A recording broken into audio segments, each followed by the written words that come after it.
have my barbecue short ribs today. So what I'm going to be doing, can y'all take a guess?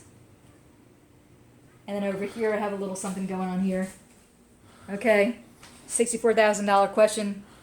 Time's up. Okay, so what we're gonna do today are these short rib enchiladas with a homemade guacamole, and then as a little drink we're gonna have some tequila sunsets. So stay tuned, it's gonna be a lot of fun.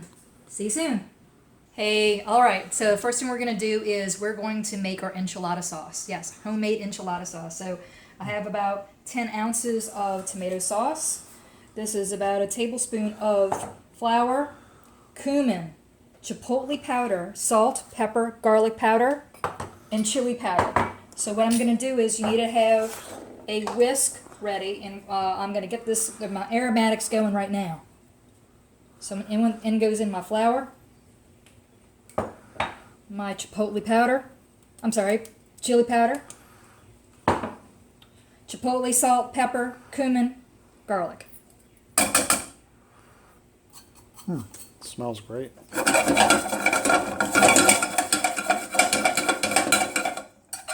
can use a little whisk here. Alright. And you'll instantly see how this is opening up here.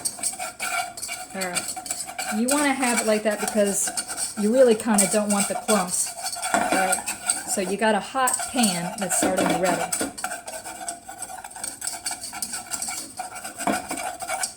It's clumping up a little bit, but that's okay. Alright. Alright. So once that's starting to smoke a little bit, I'm going to add just a little bit at a time.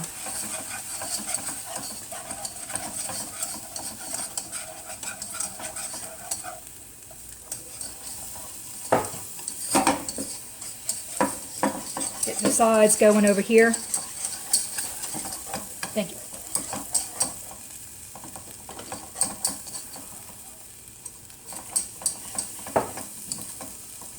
Got my little rubber spatula for a lick. That's what my honey calls it. Licks the pot. My mom called it the lick. Yeah. That's why I call it the lick. Yeah, it's gotten some bad reps from some people. But, alright. So you'll see how I did that. I'm going to go and slice up an onion, dice it.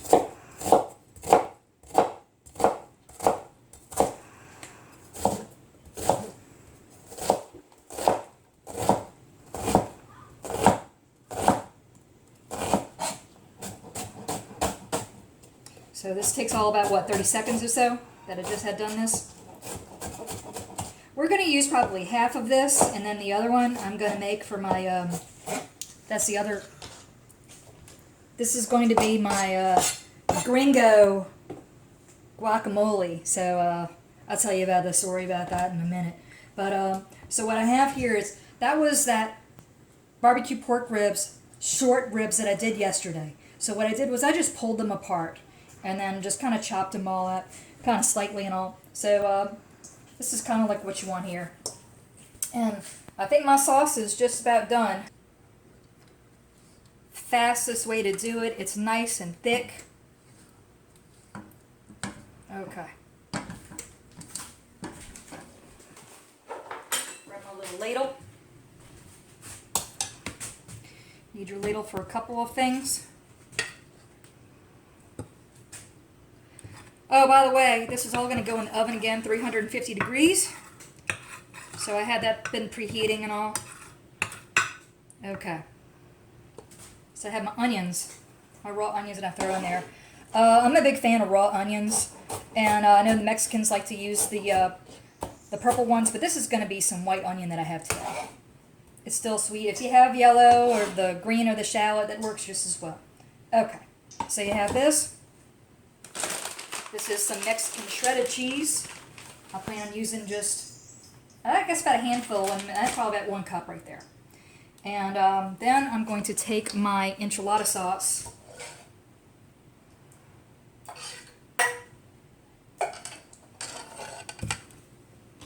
I'm going to mix it all together.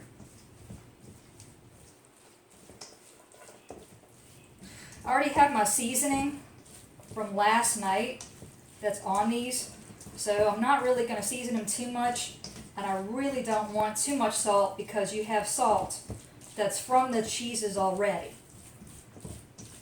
And I'm using a flour tortilla because it's what I had available. This is definitely something I'm making for everyone that probably has in their refrigerator right now. If you've got kids, you probably make quesadillas all the time. And yes, I did say quesadilla because Napoleon Dynamite's probably one of my favorite movies. So go make yourself a dang quesadilla. About 5 or so tortillas. Now, if you don't want to get your hands dirty, use an ice cream scoop.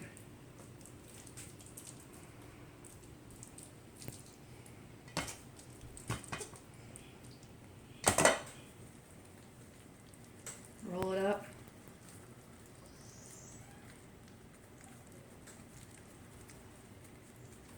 And I kind of stretched it out like a little cigar here. This is about 4 ounces right here.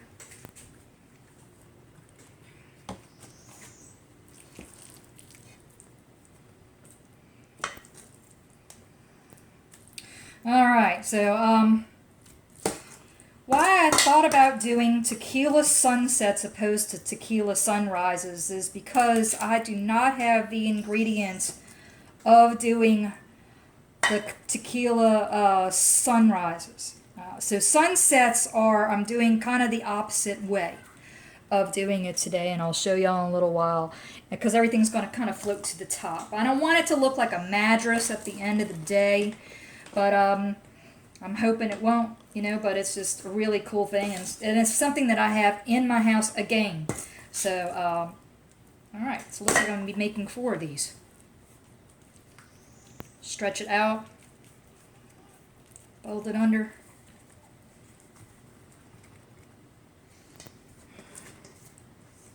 This one might be a little shy, but that's okay. You're going to have all that really goodness in there too.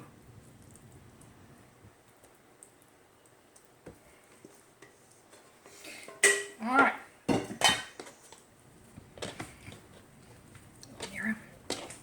Fold it up right there. Okay. I'm going to put the remainder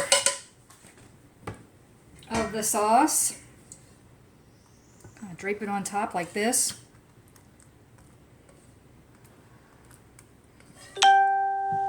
Do you think y'all can do it? I think so. This is like really super simple.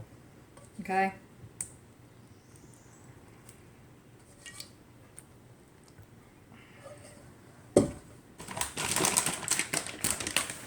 Jeez. Thanks, baby. Alright. I'm going to leave it open. I don't want my stuff to steam. So what I'm going to do is I want this nice and brown. Your stuff's really already cooked with the exception of the cheese and the onions in there. But that's fine. So you really kind of want this to get all nice and melty. And I reserved about maybe 2 ounces of the sauce so I can put that right on top.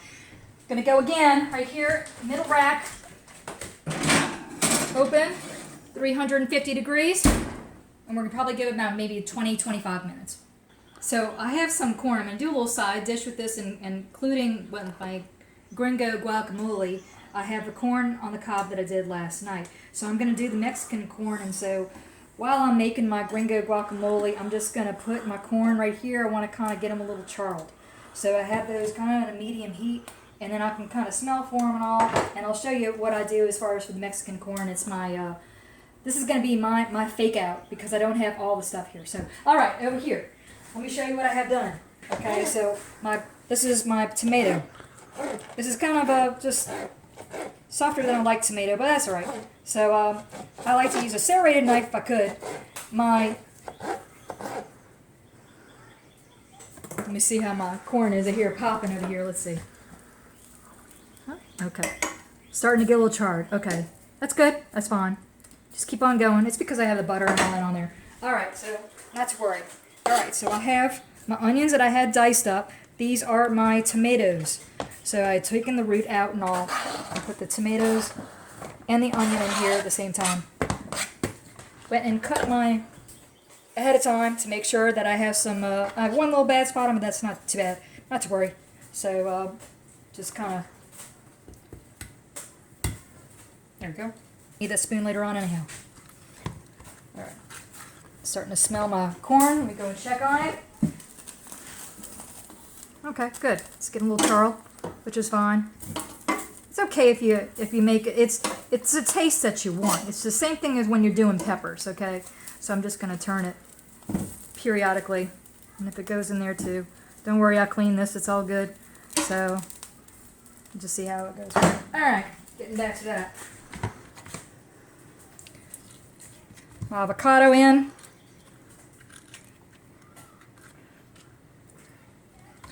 Why I call it the gringo one is because I use a little vinegar in there instead of just putting in their lime.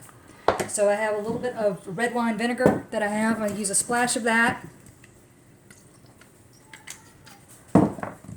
I use a little cumin.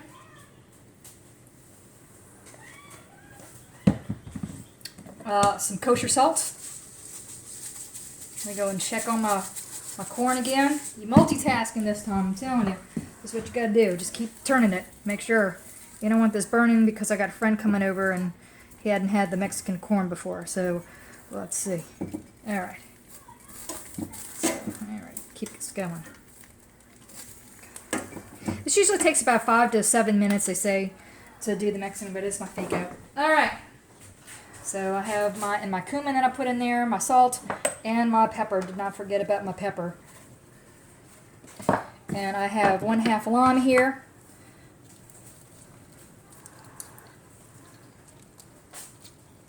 So what I'm going to do is this. I didn't use the whole lime. So I'm going to go and just crush it just like this. Because my avocado is already soft. You want to have that acid in there because it's going to keep your avocado from turning yellow. Alright, I'm starting to smell it, starting to hear popping. Okay, alright, that's getting a little side out, so we're going to do here. So, oh, and that is my enchiladas, which I'll show you in just a minute. Okay, so let's give me my fake out. I'll melt some butter in there because it's going to melt everything down over here. So, I'm going to kind of just roll this around real fast.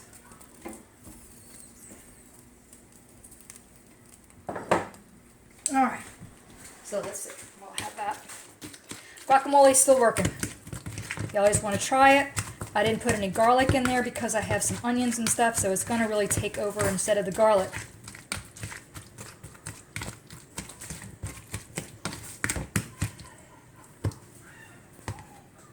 When you're trying food, you want to make sure that you try everything. The onions, the garlic, the tomato, make sure everything. You have all your flavors together. That's really nice. Alright. This is going to be the fake out right here. Calls for cotija cheese. Cotija cheese is to me, is a Mexican Parmesan, but I don't have it. So what I'm going to do today is I took some Bulgarian feta cheese, which is right here. I'm going to crush that up because the cotija cheese has that same texture of feta cheese. Then I have some Parmesan cheese here too. I've put in a little splash of parsley because I don't have any of my cilantro. That's okay. And how you're going to make this stick besides the butter, and just keep rolling it around in the butter.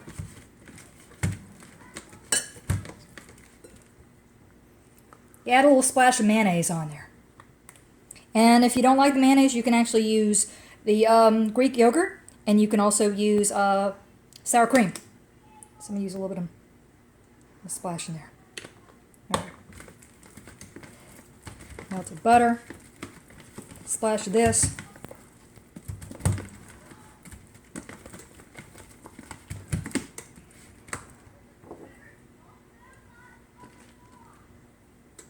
Yeah, this is it. This is all you do. That's your Mexican corn.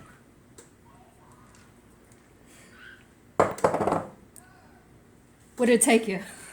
Took you longer to do the corn. That was already done to mix it all together. Okay, so what, 4 ingredients? All right. Okay, wash up my hands. I'm going to show y'all right now the beautiful bean footage that I have in the oven.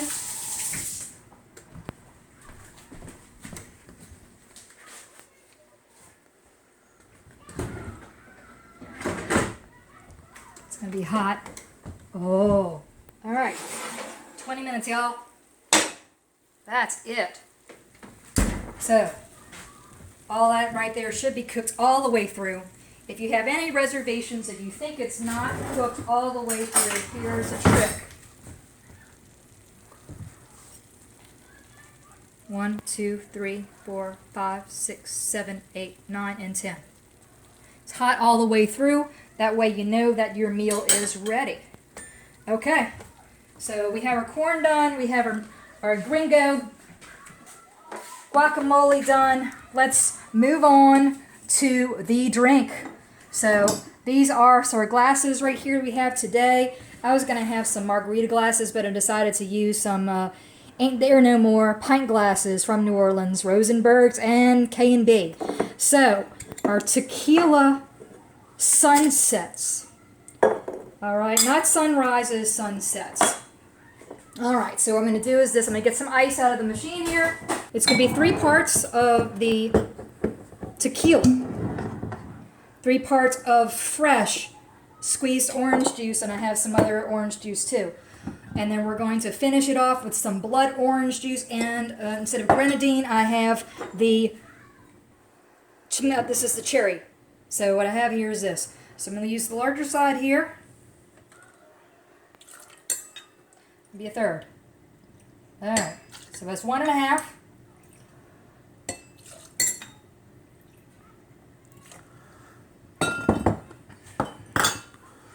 Our fresh squeezed orange juice. You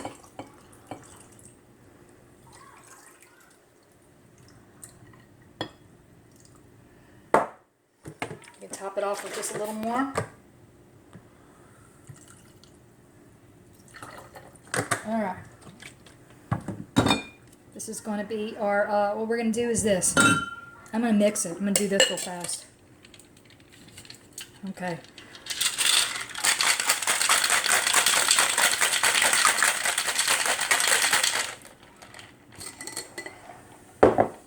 Have it all good and ready to go.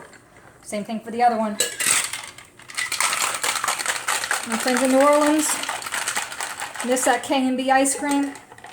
Miss that Rosenberg's, a little girl that comes on there and sings the Rosenberg song. Miss that too. Miss everyone in New Orleans, but today is going to be Mexican Day. So, oh, I heard that. All right.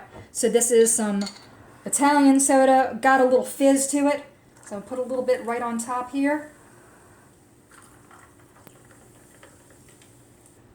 Tequila sunset. All right. So, all right, goes right on top. So, there you go. Tequila sunsets. All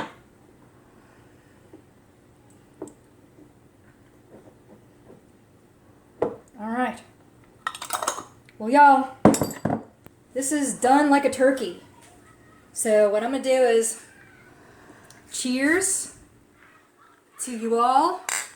Y'all have a great day. And stay tuned for more easy recipes.